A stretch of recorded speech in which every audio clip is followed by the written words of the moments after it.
Halo teman-teman semuanya, penikmat podcast Betang Filsafat juga video-video Betang Filsafat.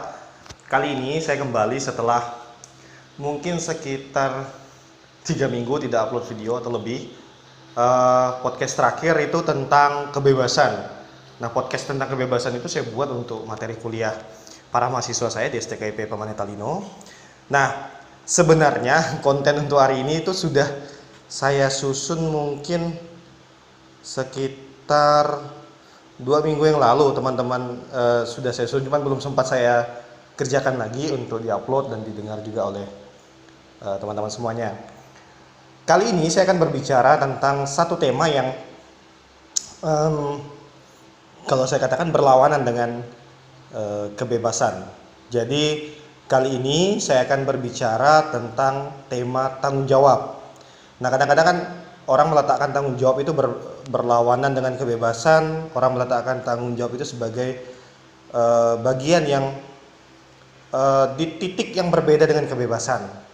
Nah, kali ini saya tidak akan berbicara sendiri. Saya akan berbicara dengan dua orang teman saya yang saat ini tidak berada di samping saya. Dua teman saya ini, satunya berada di Pontianak dan satunya berada di Manila, Filipina. Mengapa saya menggunakan cara ini? Karena sebagaimana kita ketahui sekarang kan lagi pandemi corona, sehingga tidak ada orang yang bisa bepergian bebas seperti dulu, bisa kemana-mana. Semua orang di rumah, semua orang menjaga kesehatannya, dan kita juga melakukan ini di rumah aja ini untuk menghormati kemanusiaan kita. Kita menghormati juga teman-teman dokter, teman-teman yang kesehatan, pemerintah juga yang memberikan himbauan. Nah, teman yang akan saya ajak berbincang kali ini yang pertama adalah Kole, Deodatus Kole. Deodatus Kole ini adalah seorang mahasiswa teologi, sedang menyelesaikan studi lanjut S2 teologinya sekarang di Pontianak. Dulu Kole ini kuliah di filsafat, Sekolah Tinggi Filsafat Teologi Widya Sasana di Malang. Termasuk teman filsuf muda yang sangat cerdas dan menulis buku juga, rutin menulis artikel di koran-koran nasional, koran lokal juga. Jadi itu Kole, saya panggilnya Kole. Yang kedua adalah Rambang. Rambang Awan ini sudah beberapa kali juga memberikan materi di Betang Filsafat, entah secara langsung ataupun lewat diskusi dengan saya di video. Rambang saat ini studi di University of Santo Tomas, Manila, Filipina. Dia menyelesaikan program magister filsafatnya. Kalau saya tidak keliru sepertinya tahun ini selesai, Rambang. Nah, kedua teman saya ini akan berdiskusi dengan saya jarak jauh, berdiskusi tentang tema tanggung jawab, dan satu lagi yang tadi saya lupa sebutkan, dan determinasi. Nah, apa itu tanggung jawab, apa itu determinasi, dan bagaimana melihat kedua hal ini dalam konteks kebebasan, nanti akan kita bahas sama-sama dengan kedua teman saya. Nah, teman-teman, gini, ketika kita berbicara tentang kebebasan, tentu yang kita pertanyakan kemudian, sebagaimana yang saya tanyakan dulu adalah, kebebasan tuh ada atau enggak sih? Apakah orang-orang tuh benar-benar bebas dalam artian orang nggak punya rasa untuk bertanggung jawab terhadap orang lain, terhadap kehidupan orang lain? Di program 1 menit berfilsafat saya di Instagram saya, Dominikus Trio Kurniawan, saya di episode keempat atau kelima saya lupa, saya membuat salah satu materi 1 menit berfilsafat itu anarkisme egoisnya Max Stirner. Nah, uniknya gini, Max Stirner tuh bilang, Max Stirner salah satu filsuf yang besar juga. Nah, Max Stirner tuh bilang kayak gini, manusia sejatinya itu hidup untuk dirinya sendiri. Ada satu kalimatnya yang menurut saya berkenaan dengan tema tanggung jawab dan kebebasan ini. Max Stirner bilang kayak gini, manusia tidak punya tanggung jawab secara politis untuk, ya saya ulangi lagi, manusia tidak punya tanggung jawab secara politis untuk membantu kehidupan bermasyarakat. Mengapa? Karena menurut Max Stirner, manusia itu sejatinya hidup untuk dirinya sendiri, dia nggak perlu hidup untuk orang lain. Manusia itu kalaupun ngomong tentang tanggung jawab, kalaupun ada, itu bukan untuk dirinya sendiri, bukan kepada orang lain. Max Stirner bilang, eh, ketika manusia itu melakukan hal baik kepada orang lain, atau ketika manusia itu merasa bertanggung jawab terhadap orang lain, itu bukan karena dia bertanggung jawab terhadap orang lain, tetapi karena apa? Ya untuk menyenangkan dirinya saja. Contoh, saya misalnya membantu si A, itu bukan karena saya merasa bertanggung jawab terhadap kehidupan si A. Saya membantu si A karena apa? Karena saya senang aja melakukannya, untuk kepuasan saya sendiri, untuk kesenangan saya sendiri. Nah, ini uniknya Max Stirner melihat bahwa kita nggak perlu ngerasa harus bertanggung jawab terhadap orang lain lah. Kebebasan individumu itu harus kamu hidupi. Kebebasan pribadimu itulah yang menjadi daya dorongmu dalam bertindak, daya dorongmu dalam berbuat. Nah, ketika kita berbicara tentang tanggung jawab dalam pengertian seperti itu, dalam konteks salah satunya anarkisme egois itu, maka kita bisa pertanyakan nih, apakah tanggung jawab itu masih perlu ketika semua orang mengagung-agungkan kebebasan, terlebih kebebasan individu. Nah, untuk tema yang pertama ini nanti akan dibahas oleh Kole. Nah, selanjutnya teman-teman, saya membaca juga buku 21 Lessons for 21 Lessons-nya Yuval Noah Harari. Di salah satu subbab buku itu ada berbicara tentang kebebasan. Konteksnya adalah Yuval Noah Harari ini menyoroti tentang bagaimana kebebasan dilihat di konteks era disrupsi, era big data seperti ini. Secara ringkas, Yuval Noah Harari melihat bahwa di dalam era sekarang sepertinya kebebasan itu, ini penafsiran saya, sepertinya kebebasan itu nggak ada lagi. Karena apa? Seluruh data diri, seluruh informasi setiap orang, semua itu sudah terangkum dalam yang namanya big data. Mengapa bisa demikian?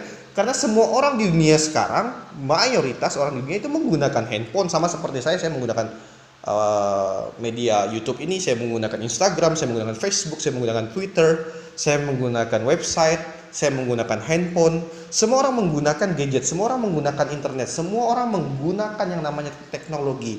Dalam konteks big data, ketika sekali kita menggunakan benda-benda teknologi tersebut dan memberikan data diri kita, itu sama artinya kita menyerahkan kebebasan kita kepada yang namanya big data. Itu kalau saya lihat dari Yuval Noah Harari. Makanya saya akhirnya bisa mengerti ya apa yang dikatakan oleh Thomas Hobbes dulu ketika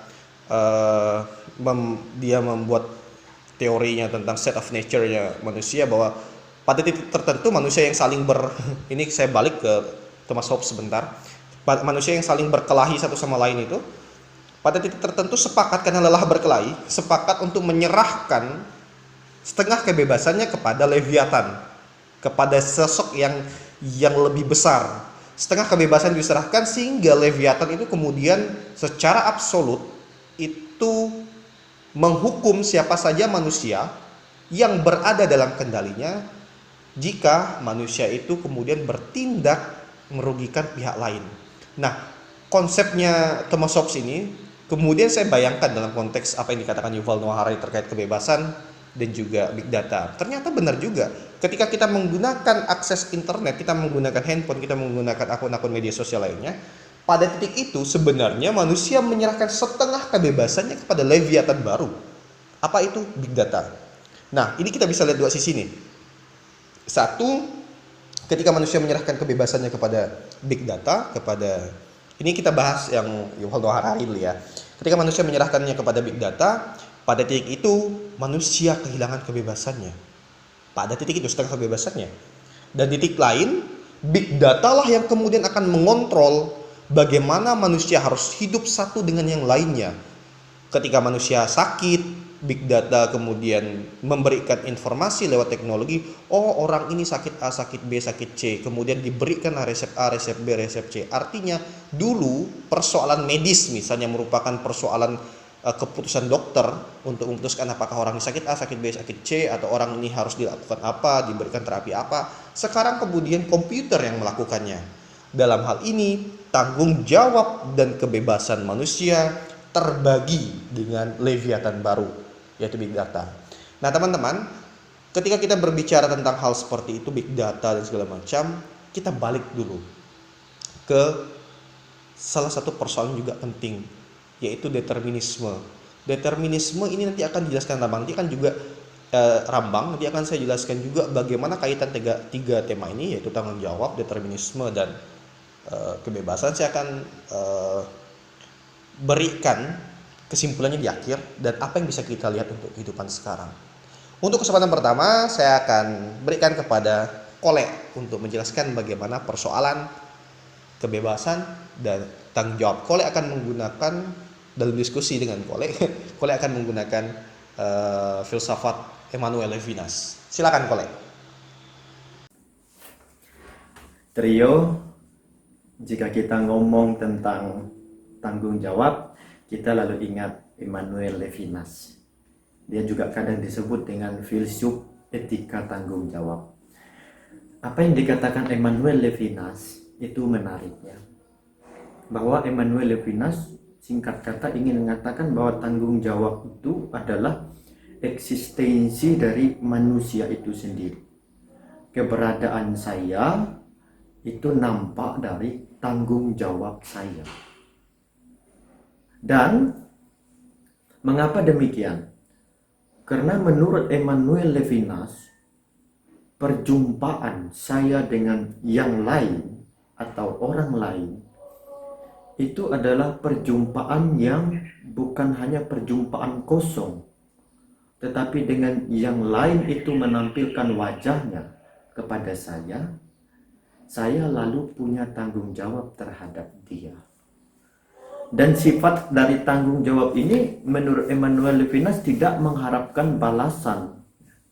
Bukan saya melakukan sesuatu untuk kamu, lalu kamu wajib juga untuk melakukan sesuatu kepada saya. Konsep ini bukan konsep Emmanuel Levinas. Menurut Emmanuel Levinas, yang dia maksud tanggung jawab itu adalah apa yang disebut dengan asimetris. Jadi saya memberi kepada orang lain tanpa saya menuntut balik orang lain memberi kepada saya. Bahwa artinya bahwa tanggung jawab itu sifatnya bahwa aku ada bagi kamu, being for. Jadi saya ada bagi kamu, bukan sebaliknya lalu kamu ada bagi saya. Tidak wajib itu urusannya yang lain itu. Tapi bahwa eksistensi saya itu nampak kalau saya bertanggung jawab ketika saya mengalami perjumpaan dengan yang lain. Inilah keunikan dari filsafat etika tanggung jawab Emmanuel Levinas. Dan ini sebenarnya kritik dari prinsip egologi dalam filsafat barat, bahwa mengutamakan aku yang penting. Tidak. Tapi menurut Emmanuel Levinas yang banyak dipengaruhi oleh kitab suci Perjanjian Lama dan juga filsafat barat lalu fenomenologi, dia katakan bahwa tanggung jawab ini adalah sesuatu yang memang ini diri saya. Namun demikian, apakah tanggung jawab itu lalu sama dengan membuat saya tidak bebas? Emmanuel Levinas sendiri pasti menjawab, oh bukan. Justru dengan saya bertanggung jawab, saya menampilkan diri saya sebagai manusia yang bebas. Karena apa? Bahwa manusia itu adalah makhluk yang berakal budi, dan di dalam akal budi itu dia bisa berpikir, dia bisa punya konsep, dan di samping itu juga dia punya kehendak. Nah, kalau misalnya eksistensi manusia itu adalah tanggung jawab itu sendiri, maka justru dengan saya bertanggung jawab, saya mendekati orang lain dengan tanpa tangan kosong, saya menunjukkan bahwa saya sebagai manusia yang bebas, manusia yang selalu berkehendak untuk bertanggung jawab, yang selalu punya konsep bahwa Dengan bertanggung jawab ini, saya mengungkapkan kebebasan saya. Jadi Emmanuel Levinas memberi inspirasi bahwa ketika manusia sedang melakukan pembiaran terhadap yang lain, terutama yang lain itu adalah yang lemah, ini sesuatu yang tidak ada artinya terhadap diri manusia itu sendiri. Karena inspirasinya banyak dari Alkitab, lalu Emmanuel Levinas itu berkata begini, saya tidak mungkin tinggal diam karena dia terus memohon. Saya tidak boleh mendekatnya dengan tangan kosong. Saya adalah Mesias. Jadi, kalau kita berjumpa dengan yang lain, eksistensi kita adalah kita bertanggung jawab dan kita hadir sebagai Mesias, sebagai yang bertanggung jawab terhadap orang yang kita jumpai itu. Terima kasih.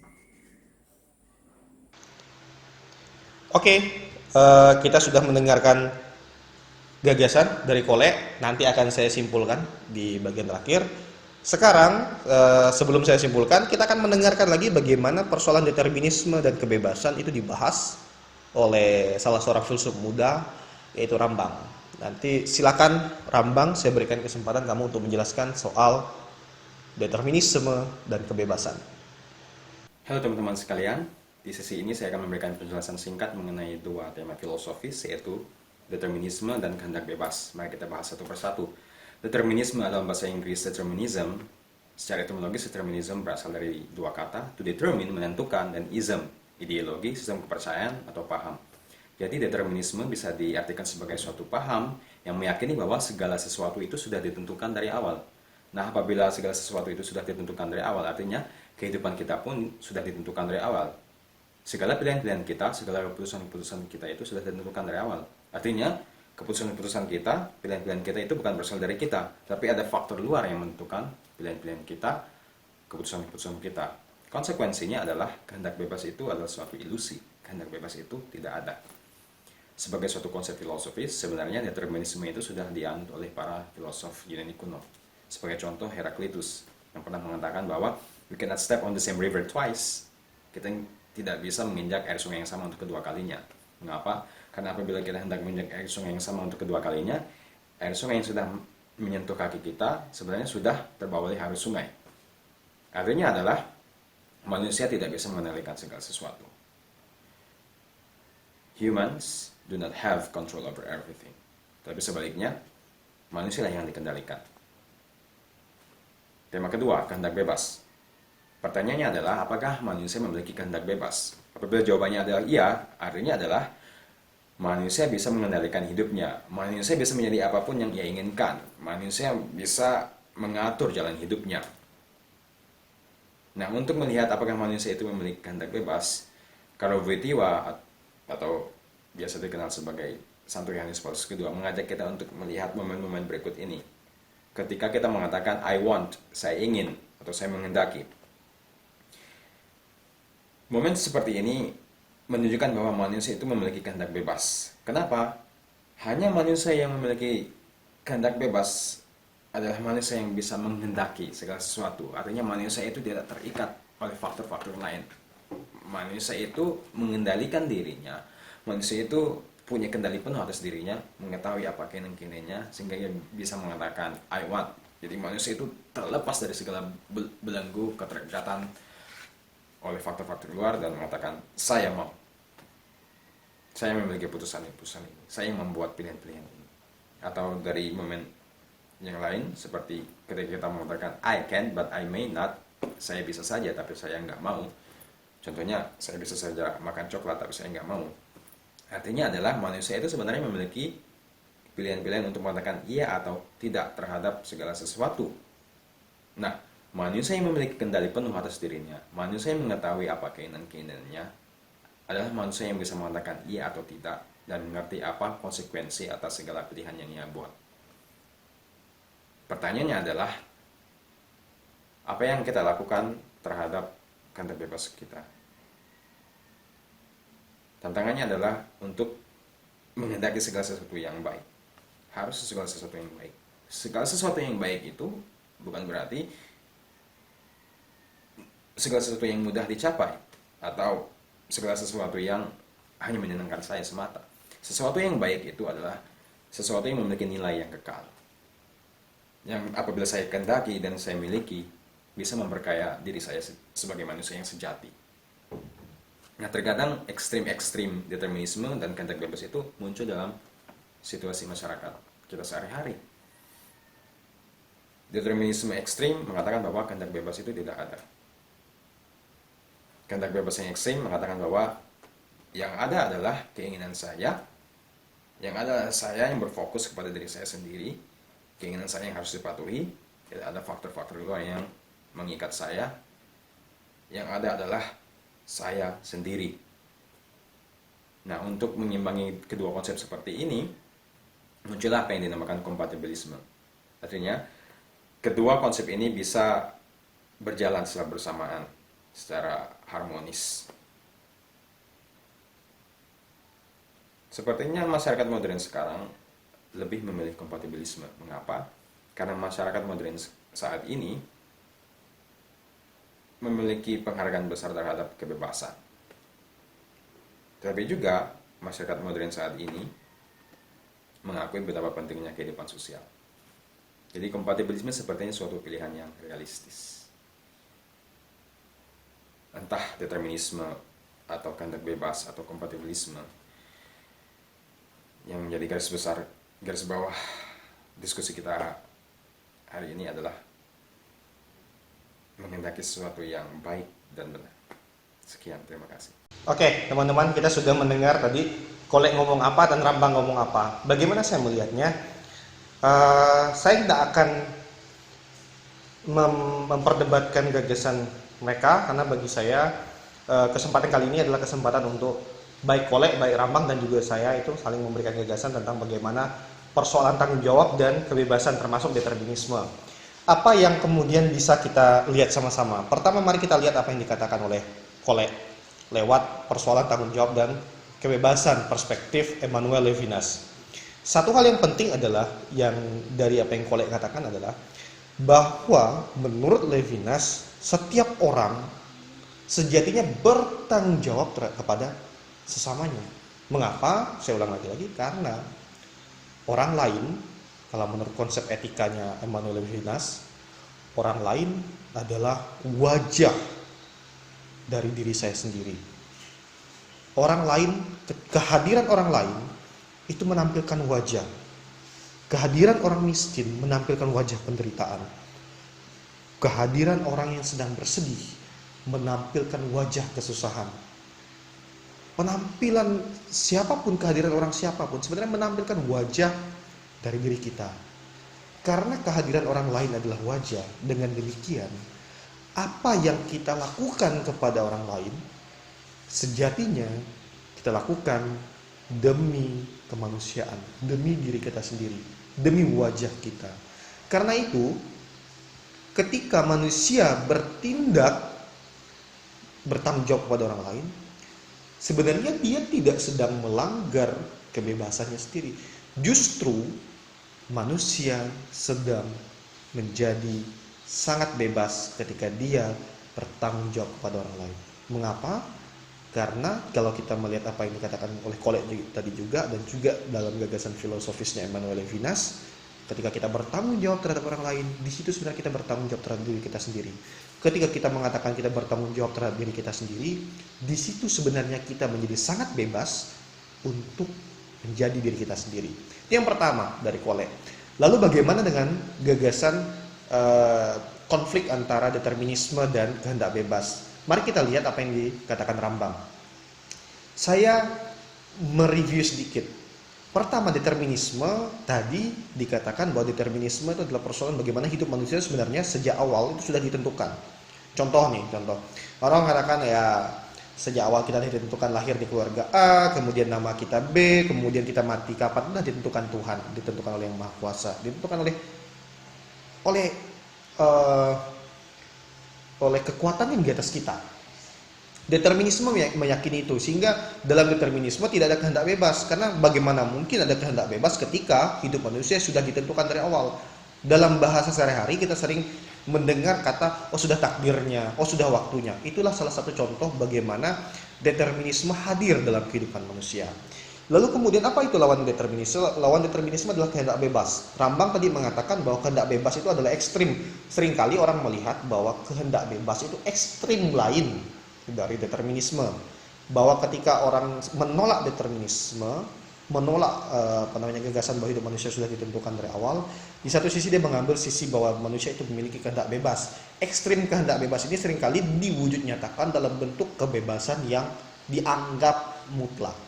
Nah, menarik apa yang disampaikan oleh Rambang, sarannya, yaitu bagaimana manusia sekarang, manusia modern itu sebenarnya tidak lagi secara ekstrim mempertentangkan soal determinisme dan mempertentangkan soal kehendak bebas. Manusia hari ini, manusia modern menurut Rambang lebih melihat soal kompabilitas, yaitu mengambil titik tengah, bahwa ada hal-hal tertentu dalam kehidupan manusia itu sudah sejatinya gifted, diberikan. Contoh jenis kelaminmu, kemudian juga kamu lahir dari siapa, itu tidak bisa ditolak oleh manusia ketika dia lahir. Mana mungkin dia menolak fakta dia lahir dari bapak siapa, ibu siapa, atau saya nggak bisa menolak fakta bahwa saya lahir dari bapak saya dan mama saya punya abang 2 orang dan punya adik 1 orang. Itu fakta yang tidak bisa saya tolak. Karena apa? Yaitu gifted. Tetapi satu hal juga, manusia modern menyadari bahwa walaupun ada begitu banyak hal yang gifted di hidup manusia, tetapi kehendak bebas manusia juga bisa digunakan. Karena itulah kompabilitas itu menekankan perpaduan yang harmonis antara determinisme dan kehendak bebas. Nah teman-teman, di akhir video ini saya ingin mengatakan satu hal, bahwa dalam konteks kehidupan manusia sekarang, menjadi manusia yang utuh masih merupakan hal yang sangat prinsipil. Tadi di awal saya ngomong tentang era disrupsi di mana big data itu mempengaruhi kehidupan manusia. Tetapi yang ingin saya katakan adalah, baik big data, ini masih masuk dalam pertentangan dalam banyak orang ya. Bagi kaum saintifik mengatakan bahwa apa yang saya katakan ini mungkin terdengar sangat klasikal, sangat ortodoks. Tapi yang ingin saya katakan seperti ini teman-teman. Entah orang sangat mengagung-agungkan big data, orang mengagung-agungkan teknologi, tapi tidak pernah, sekali lagi saya katakan, tidak pernah ada teknologi yang akan mampu menggantikan soal kehendak bebas dan hati nurani. Karena apa? Kehendak bebas dan hati nurani itu adalah hal yang sangat prinsipil dalam rasionalitas manusia. Artinya hanya manusialah yang sampai detik ini memiliki rasionalitas yang di dalamnya ada hati nurani, ada kehendak bebas. Hanya manusialah yang dengan kehendak bebas dan hati nuraninya memilih untuk bertanggung jawab kepada orang lain. Hanya manusialah yang mampu membuat discernment untuk memilih bertanggung jawab kepada siapapun. Big data itu dikendalikan oleh teknologi yang merupakan de facto itu ciptaan manusia. Artinya sampai pada level kapanpun big data atau artificial intelligence tetaplah merupakan tools atau sarana yang membantu manusia, bukan sesuatu yang sangat hebat, sangat setara dengan manusia. Enggak. Sampai kapanpun manusia masih berada pada posisi yang mampu mengendalikan kehendak bebasnya, mampu menggunakan rasionalitasnya. Selanjutnya, ada satu pesan juga yang ingin saya sampaikan di masa pandemi corona ini. Teman-teman, ada begitu banyak perdebatan soal kebebasan. Ada begitu banyak perdebatan soal bagaimana manusia itu bertanggung jawab terhadap satu dengan yang lainnya dalam konteks pandemi corona. Pesan saya satu, terhadap mereka yang menderita, terhadap mereka yang kesusahan saat ini, semua orang sejatinya sangat bebas untuk bertanggung jawab terhadap sesamanya. Apa yang ingin saya katakan? Tolong menolonglah, saling bantu, saling jaga. Bagi kamu yang sehat, tolong di rumah. Bagi kamu yang merasa kamu memiliki rezeki berlebih, sumbanglah begitu dengan lembaga-lembaga yang menyediakan bantuan untuk saudara-saudara kita yang terkena pandemi corona.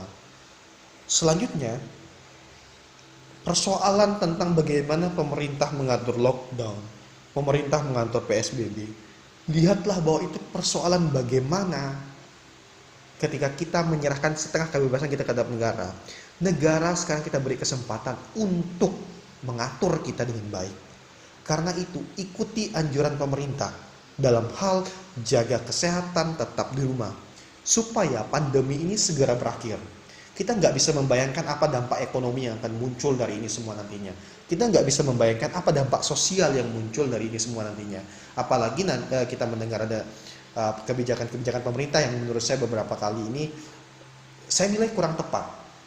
Contoh misalnya tentang asimilasi bagi tahanan atas dasar kemanusiaan. Iya, saya menghormati kemanusiaan, tetapi apakah keputusan untuk melepaskan ribuan narapidana pada saat seperti ini adalah tepat atau tidak? Questionable, masih sangat bisa dipertanyakan. Pada akhirnya teman-teman, kebebasan dan tanggung jawab, determinasi dan kehendak bebas adalah hal yang dimiliki oleh manusia seutuhnya. Karena itu pergunakanlah dengan baik. Ketika kita berbicara tanggung jawab, itu berbicara tentang diri kita sendiri. Anarkisme egois yang hanya mementingkan diri sendiri, menurut saya dalam konteks hidup bersekarang nyaris tidak bisa. Karena secara kodrati manusia itu membutuhkan orang lain. Kalau menurut filsuf Spanyol Ortega y Gasset, dia mengatakan manusia itu sejatinya manusia adalah saya yang belum penuh, saya yang belum utuh. Karena itu saya menemukan kepenuhan saya dalam diri orang lain. Ketika saya bersama orang lain, saya akan menjadi utuh. Ketika saya bersama orang lain, saya akan merasa hidup saya sempurna. Karena itu, mari saling menjadi orang bebas dan mari bertanggung jawab satu sama lain. Terima kasih, sampai ketemu di video tentang filsafat berikutnya. Thank you.